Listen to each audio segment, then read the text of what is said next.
안녕하십니까. 저는 경희대학교 원자력공학과를 퇴직한 황주호 교수입니다. 오늘 그 과학난제도전 국제협력 전략 워크숍에 이렇게 초청을 받아서 말씀드릴 수 있는 기회를 주셔서 성창모 단장님 이하 직원분들에게 대단히 감사하다는 말씀을 드립니다. 왜 협력하는가, 왜 협동하는가, 왜 협조하는가부터 생각을 해봤습니다. 보통 여기 오른쪽 그림에 보시면 이 톱니바퀴들이 돌아가고 있습니다. 이거는 이런 그림은 어디서 잘 쓰냐 하면 상생이라는 이야기 할 때 잘 씁니다. 그러니까 같이 끼어 살기 위해서 이런 협조를 해야 된다, 뭐 이런 이야기를 합니다. 근데 왼쪽 그림을 보시면 저 배경이 뭐 우길기처럼 생겨서 조금 오해가 있을 수 있습니다만 사람들이 모여서 이렇게 피라미드를 형성하고 있고 맨 꼭대기까지 이렇게 올라가는 모습을 볼 수 있습니다. 즉 협력하는 이유가 어떤 최고의 결과를 위해서 하는 것이 아니겠는가. 같이 끼어 살기 위해서 하는 것도 협동이겠지만 우리 과학기술자들이 하는 협조는 왼쪽 그림의 방향이어야 하지 않을까 이런 생각을 하게 됩니다. 오늘 주제가 과학난제에 대한 어떤 그 해결책을 찾기 위해서 국제협력을 어떻게 할 건가 이렇게 이야기를 합니다. 아마 금세기 뭐 최근에 들어서 과학적으로 가장 큰 혁신적 아이디어는 아인슈타인에서부터 나왔다 이렇게 생각을 합니다. 그런가 하면 요즘 세상을 완전히 바꿀 수 있는 그 스마트폰으로 대표되는 아이디어는 스티브 잡스로부터 나왔다 이렇게 생각을 합니다. 그러니까 왼쪽에 아인슈타인은 과학 난제를 푼 사람이고 오른쪽에 스티브 잡스는 공학 난제를 풀지 않았는가. 그래서 제가 찾아봤습니다. 두 사람의 어록을 암만 찾아봐도 근데 협력, 협동, 협조를 잘해야 된다는 말이 없었습니다. 이 사람들이 협력과 협동을 통해서 무슨 국제협력을 통해서 하신 분들이 아니더라고요. 그런데 이 사람 두 분의 특징은 뭐냐? 왼쪽에 있는 아인슈타인은 학문적인 완결성을 추구했었고 오른쪽에 있는 스티브 잡스는 산업적 완결성을 추구했더라고요. 그런 그 완결성 추구에 대한 것이 어떤 협력의 우리 같은 일반 과학자나 공학자들한테는 협력의 동기가 되어야 되지 않는가 이런 생각을 합니다. 저는 지난 세월 동안 뭐 국가과학기술위원회에서 여러 가지 활동을 해보고 또 원자력 전문위원으로서도 활동을 하면서 뭐 제 자신의 과제계획서도 물론입니다만 남의 과제계획서를 많이 볼 일이 있었습니다. 근데 보통 과제계획서가 목표 달성에 충분한지 거기에 대한 의문이 항상 있었습니다. 목표 달성이 여기 그림에 보다시피 집을 짓는 거라면 뭐 내장, 외장, 기초 뭐 이 모든 분야들이 다 합쳐져야지만 집을 짓습니다. 그래서 이게 엔지니어링에서는 이걸 워크 브레이크다운 스트럭처라고 부르는데 우리 과제 계획서가 과연 워크 브레이크다운 스트럭처를 만들어 보았을 때 충분한가? 내 목표 달성에 충분한가? 만약에 충분하지 않다면 어떻게 할 것인가? 남의 머리에 든 것을 또는 남의 주머니에 든 것을 꺼내야지만 내 것을 가득 채울 수 있지 않겠는가? 또 어떤 사람이 일을 하는데 내 머리에 든 것을 꺼내야지만 자기 것을 가득 채울 수 있다면 즉 서로가 상호 간의 완결성을 추구하는 것이 어떤 협력의 동기가 되지 않겠는가 이렇게 생각을 합니다. 그래서 과제 선정에서 이렇게 생각을 해보면 학교는 이제 주로 원천성을 추구할 수밖에 없고 우리나라의 중요한 연구 분야인 그 출연연들은 집단성과 융합성을 추구할 수밖에 또 그렇게 추구해야 된다고 생각을 합니다. 오른쪽에 있는 그림처럼 달나라에 가서 뭘 씨를 뿌리거나 집을 짓겠다고 생각한다면 그 복잡성은 이루 말할 수가 없을 겁니다. 한편 산업체는 자기네가 살기 위해서 또 발전하기 위해서 다양한 방법의 생각을 합니다. 과제 선정에 있어서 제가 경험했던 에너지기술연구원의 에너지기술 사례를 한번 들어보겠습니다. 암모니아 생산 기술이 있습니다. 이 암모니아는 1년에 한 3억 톤 정도의 그 에너지를 소비하는, 즉 우리나라 전체가 쓰는 에너지만큼을 소비해서 전 세계에서 암모니아를 생산하고 있습니다. 그 방법은 100년 전에 노벨상을 받은 하버 보시법입니다. 그 전 세계 에너지의 한 2%를 사용하는 거죠. 이것을 뛰어넘으면 어떻겠는가? 이걸 뛰어넘어서 전 세계 에너지의 1%만 쓸 수 있게 하면 대한민국 같은 나라 2개가 잘 먹고 잘 사는 겁니다. 그래서 과제를 만들었고 굉장히 복잡한 과제인데 지난 10년 동안 연구 시작한 이래 추출 성능을 한 10,000배 정도 향상시켰습니다.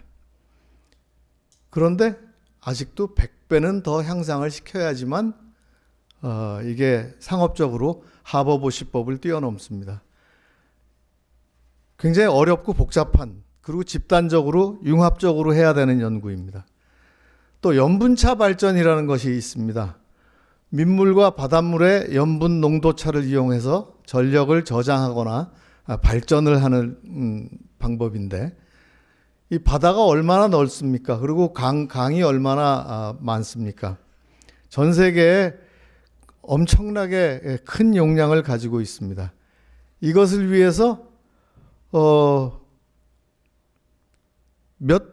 몇몇 나라들, 즉 네덜란드나 노르웨이 같은 나라들은 굉장히 앞서가고 있고, 마침 에너지기술연구원에서도 여기에 관심 있게 착수한 분이 있고, 그 논문이 꽤 괜찮은 그 평가를 받아서 외국에서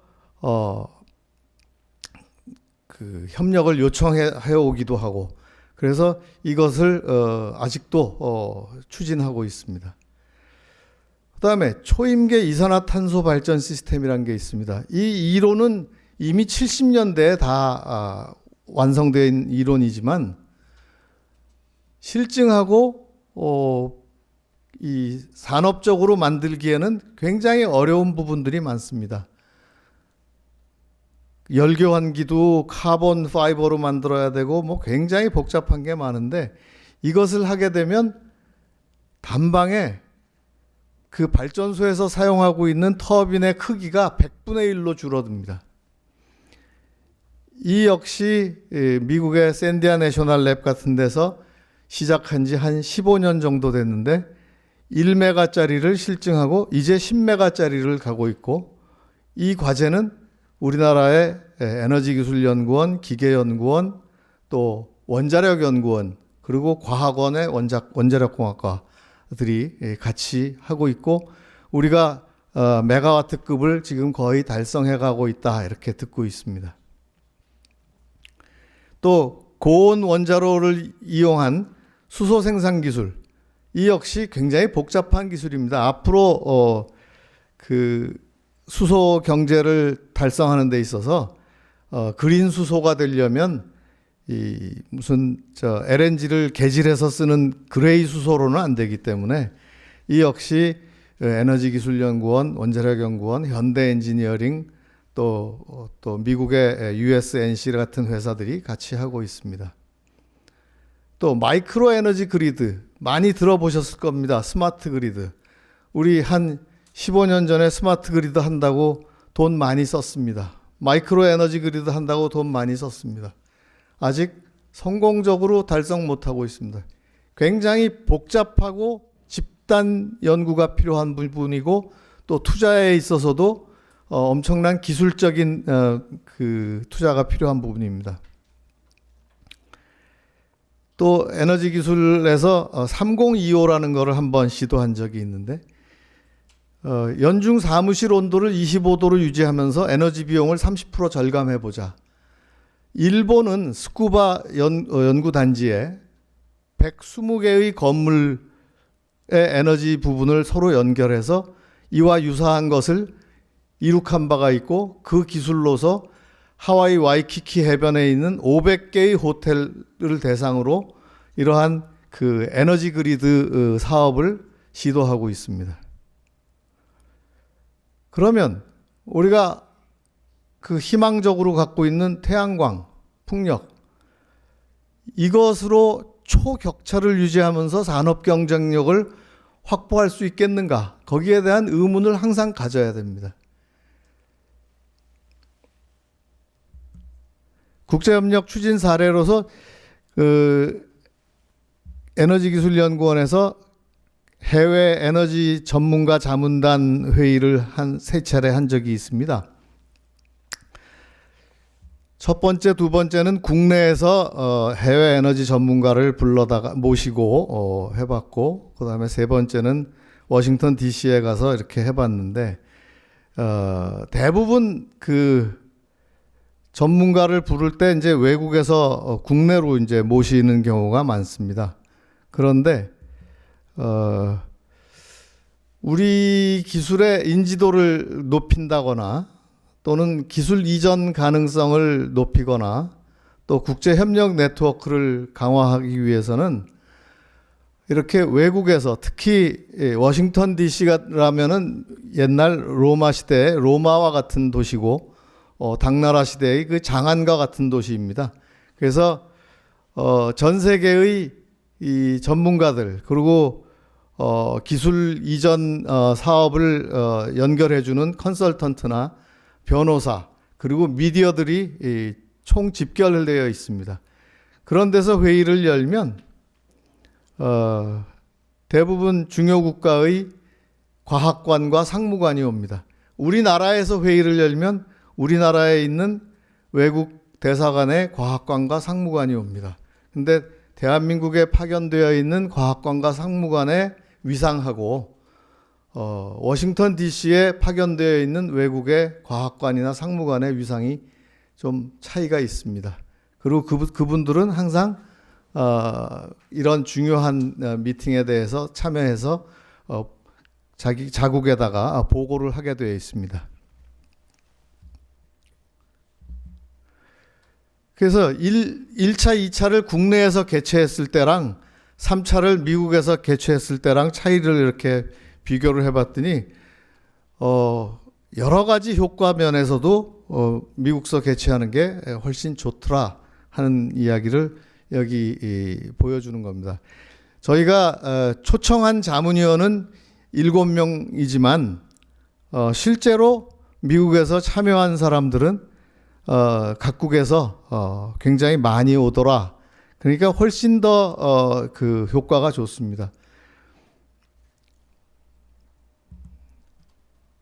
그래서 여기에 보시면 참여자들이 쭉 나오는데 미국 에너지부 뭐 그뿐만 아니라 내셔널 랩의 그 부소장급들 이런 분들도 다 오시고 해서 실제로 자문비를 드린 사람은 한 7명인데 참여한 분은 훨씬 많은 그런 일들이 있었고 그 효과가 추후에 나타납니다.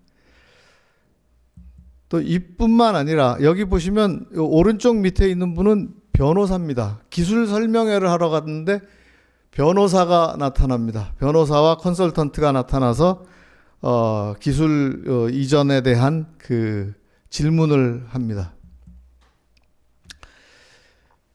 일을 해보니까 이 어떤 효과가 있느냐, 우리 연구원들이 과제 평가를 받으러 갈 때와 실제 해외에 나가서 해외의 담당자들하고 기술 이전의 가능성이라든가 협력의 가능성을 놓기 위해서 설명을 할 때 그때 자기 자신을 알아야 되는 양과 남을 알아야 되는 양이 차이가 훨씬 큽니다. 국내에서 과제 평가 받을 때의 수준을 넘어섭니다. 또 두 번째, 연구 품질 관리에 대해서 인식이 높아졌습니다.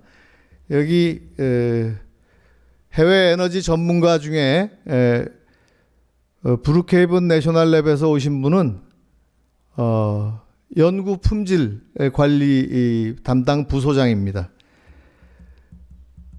연구 품질을 관리해 놓지 않으면 상대방한테 이 자기 기술 수준에 대해서 신뢰를 줄 수가 없습니다. 그래서 학교에서 하는 연구 수준을 넘어서서 산업화를 한다거나 또는 아주 본격적인 국제협력을 하겠다고 한다면 연구 품질에 대해서 반드시 인식을 높여야 된다. 그래서 이 이후에 연구 품질 관리에 대한 대덕단지에 협의회가 생기고 출연연 사이에서 많은 인식이 높아지고 에너지기술연구원에는 한 100명 넘는 분들이 연구 품질 관리 교육을 받고 국제적인 자격증을 다 획득했다 이렇게 생각을 합니다. 또 자기 연구 부분에 대한 어떤 사업화 부족 부분을 파악하는 데 있어서 굉장히 좋은 기회가 됩니다. 우리나라에서 투자자들의 관심사가 무엇인지를 알기는 쉽지 않은데 그리고 우리나라의 대기업들은 우리나라의 기술에 대한 신뢰가 별로 없습니다. 그런데 이런 데 가면은 아까 그림에서 사진에서 보셨다시피 변호사들 또는 컨설턴트가 직접 와서 아주 핵심적인 질문을 합니다. 그런 부족 부분을 파악하기 쉽습니다. 또 출연연 정체성을 수립하는데도 연구원들이 훨씬 더 생각을 깊이 할 수 있다 이렇게 생각을 합니다. 그래서 이제 성과 사례의 뭐 일부입니다만 우선 이런 해외 설명회뿐만 아니라 옥스포드, 그다음에 UCLA, UC 버클리, 그리고 샌디아 내셔널랩, 퍼시픽 내셔널랩 이런 데들과 공동 연구를 굉장히 많이 묶어서 수행을 했습니다. 그리고 제가 퇴임하고 3년 뒤에 한국에너지기술연구원이 클래리베이트 어널리틱스에서 평가했을 때 전 세계 에너지 연구기관 중에 7위에 달하는 성과를 가지고 있다라고 2016년에 보고가 되었습니다.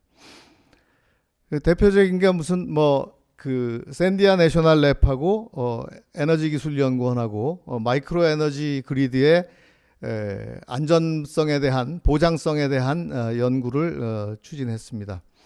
미국이 전 세계 800개의 군사 기지를 운영하는데 이 사람들의 핵심 에너지 관련 핵심 고민은 이 마이크로 에너지 그리드를 만들었을 때 그 안정성을 어떻게 확보하는가에 있습니다.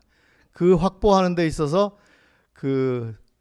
미국의 내셔널 랩들이 이걸 도와주고 있는데 한국에너지기술연구원이 가지고 있는 스마트 그리드 에뮬레이터 기술 이것하고 합쳐서 일을 하게 되었습니다. 그리고 이 해외 기술 소개라든가 또는 국제협력 추진을 할 때 미국의 한 신재생 연구소 NREL이라는 곳이 한국의 에너지기술연구소에 대해서 국제협력에 대해서 응하지를 않았었습니다. 그런데 이런 그 활동을 통해서 그 추후에 3025와 유사한 과제를 공동 연구를 추진하게 되었습니다.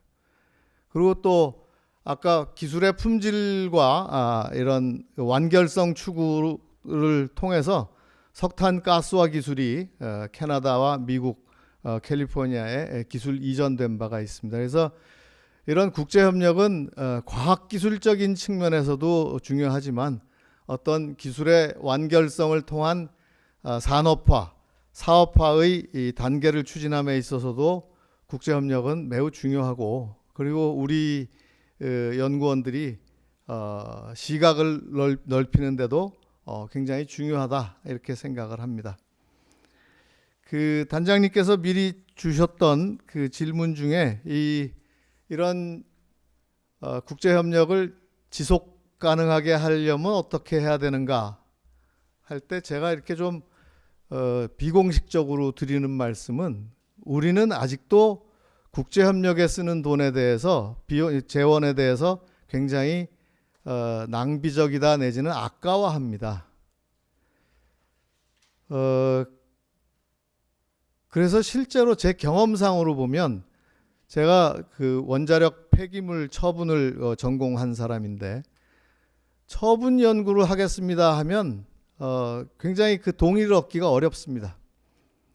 그래서 한 15년쯤 전에 정부의 담당 공무원분들하고 해외 시차를 떠나서 해외의 연구소들은 어떻게 하고 있고 또 그 산업적 성과들은 어떻게 나타나는가를 직접 보여드린 바가 있습니다. 그래서 사실은 정부의 담당자와 또 최근에 이제 이런 예산 확보에 있어서 중요해지는 의회, 이런 의회의 담당자분들이 해외의 중요 연구시설들, 학교 또는 그 해외의 국립연구소들을 꼭 방문할 기회를 가지면 좋겠다 이런 생각을 갖고 있습니다. 그래서 이런 지원 사업을 통해서 그런 제도화를 하는데 좀 기여를 해주시면 이런 국제협력이 지속화되는데 좀 도움이 되지 않을까 싶습니다. 이상 발표를 마치겠습니다. 감사합니다.